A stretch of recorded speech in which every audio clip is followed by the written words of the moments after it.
and within the one kind of system, there are several festivals. In one part of India, one festival is more prominent. In another part of India, possibly another festival is more prominent. But overall, what do you think is the most popular festival in India? Or overall, which festival is celebrated by the most people? Can anybody share a view? Is it Diwali? Yes, it is Diwali for us, Yeah. and Ganesh Puja, Ganesh Chaturthi in Maharashtra, and possibly Dussehra in Karnataka and other places.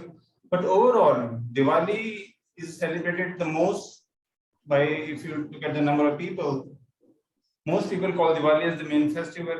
Now, why is Diwali celebrated?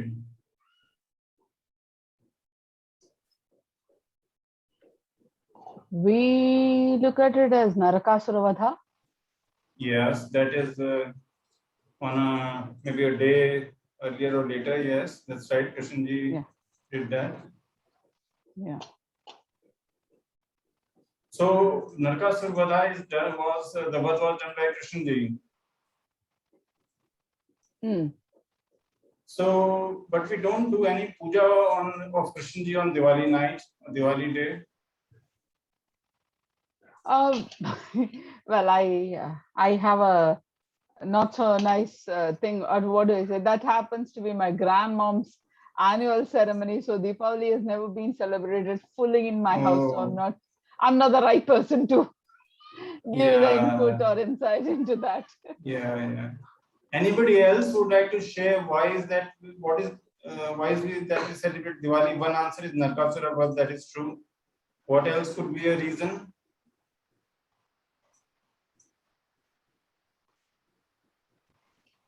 I think the return of Lord Ram and Sita back to their home after the Vanvas. Yeah, exactly.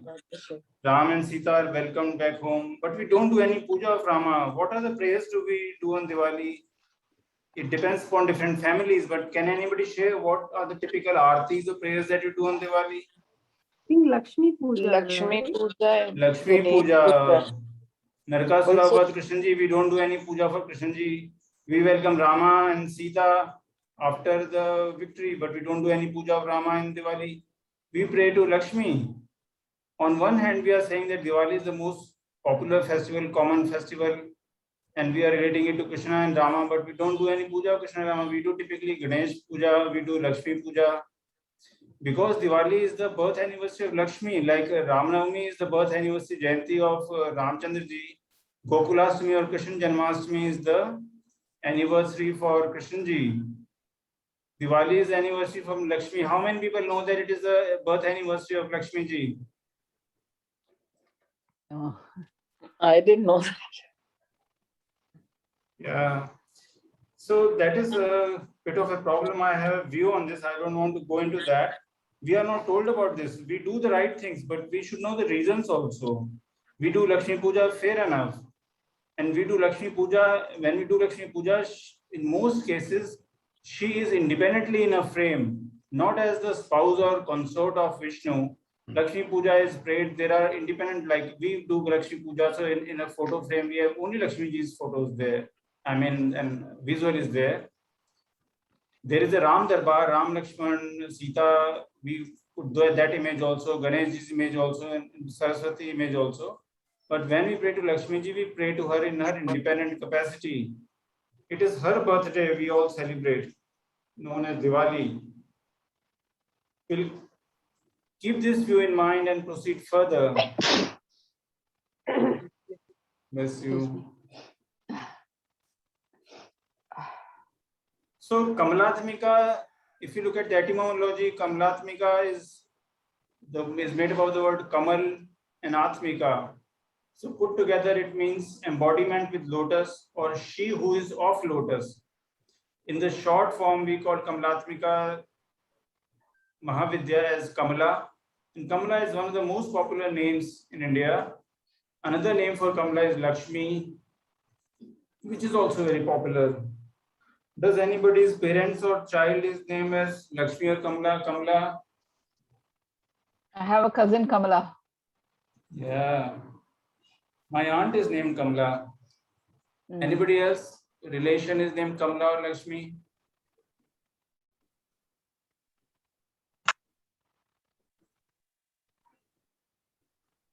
So Kamala is a Kamala very, is- yes. Kamala is a very common name in Karnataka. There's Okay. a lot of Kamalammas and Kamalakas and I see. Kamalas. Yeah, it's a very common name. So at some stage, please do educate us about the variations Kamala, Kamalaka or Kamalama. It would be nice for me to learn more about those. How do you add suffixes to Kamala and make new names? It would be good to know that later. It is Kamalamma is respectfully the Amma, Okay, mother. mother, and Kamalaka is like an elder sister. I see. Okay, Akka. Yes, Akka means sister. That's right. Akka means sister in Kannada. Yeah. Okay. Good. But would there be the full name will be Kamalaka? Will she write in a birth certificate the full name is Kamala or Kamalaka? Yeah. Especially in rural Karnataka, Okay. and also some certain family backgrounds are the thought process is such that if you're giving a God's name, always add Amma and Akka or something like that, so that it starts off respectfully always. So will that be part of the documents that official name Kamalaka? Yeah. Kamalaka Okay, and great. Kamalammas are always in a document also. Great. It's So more Kamalatmika is Kamalammas not. than Kamalaka. Yeah. So Kamalatmika is not that uncommon. It appears to be an uncommon name. Like I don't know anybody named Kamalatmika. I've asked other people, and I don't know anybody who knows anybody whose name is Kamalatmika. There are business firms name is Kamalatmika Limited or something, but nobody is, to my knowledge, is not named. Now there is a similar sounding name in the Western world, Camilla. So there is some similarity. And the full name of the US Vice President, the full name of US Vice President is Kamala Devi Harris. She has a Devi also as an official part of her name, which is not generally seen in the press. So this is about Kamala. So Kamala is amongst the 10 Mahavidyas. Kamala is the most popular Devi Vidya in the common person's life. She's most common amongst the 10. But if you look at in the system of Mahavidya, she's least important. Her position is 10th. So the Mahavidyas are sequential, one starting from Kali, Tara, Shodashi, and so on. So Kamala is the least important in the Mahavidya system. In the system of the common people, she is the most important one. Now, Lakshmi means goal. Laksh is goal. So praying to Kamala will lead to fulfillment of some goals. As I said before, of the 10 goddesses, Kamala is the most popular. And there is a scripture called Guhyati Guhya Tantra. So in the system of Mahavidya, the goddesses are independent goddesses. They don't happen to be divine by virtue of being consort of anybody. If at all any male person is shown in the iconography, then she's in a dominant position. The male person, she'll not be sitting besides a male person. She's the leading person. Also, the connection between Das Mahavidya and Das Avatar is this, that each of the goddess was powering one of the avatars. Kamala was the power behind the Balram avatar or Balbhadra avatar. She corresponds to the planet Shukra or Venus in this astrology. And a few years ago, there was a pin postage stamp released by India and Israel jointly. You can see two postal stamps. On the left is the Diwali stamp, on the right is the Israel stamp. So in the Israel stamp, you can see a Star of David. On the Indian stamp, you see 5 lamps because Diwali means the row of lights. So it makes sense. Now the symbology of 6-pointed star is so inherent to Kamala also. When we go to Kamala Yantra, we'll see that Kamala Yantra is the heart of Kamala Yantra is a 6-pointed star. We'll go to this later on. We move on further. The origin of Kamala is mentioned in Srimad Bhagavad. We know about the story of the churning of the ocean, Samudra Manthan, that long time ago the demons and divines, they collaborated together to churn the oceans, and they took a mountain which was used as an axis, and the Vasuki snake was used as a rope. So when they were churning the oceans, like you churn the milk to extract something nice out of milk, you extract butter out of milk, some good things by churning as if you're mining something. So various jewels were obtained in the churning. Kamala was one of them. She was one of the jewels obtained from the churning of oceans.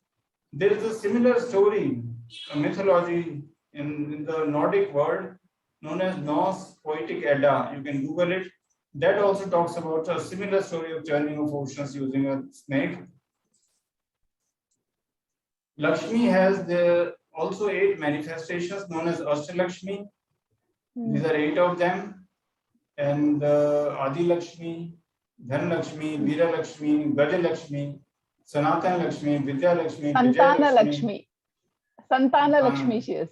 Yes, you are right. That is true. Santana Lakshmi is there. Now, our Lakshmi, the Kamalaatmika is this one, Gaja Lakshmi. Elephants spraying water, the wealth of fertility, rains and food. So, in this imagery that you see on the right, which one is the Gaja Lakshmi or Kamalaatmika? Can somebody point out? The top one. Exactly, the top one. Gaja Lakshmi, Gaj is for elephants.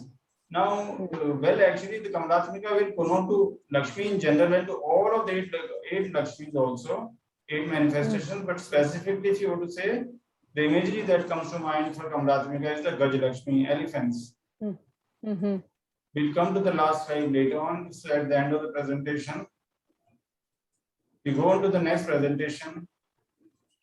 Any questions? Can you throw some light on what is it about elephants? Why is Gajalakshmi the more, why is it that representation it is? Yes, we'll come to that surely. That is the beginning of the next presentation. We'll just come to it. Okay.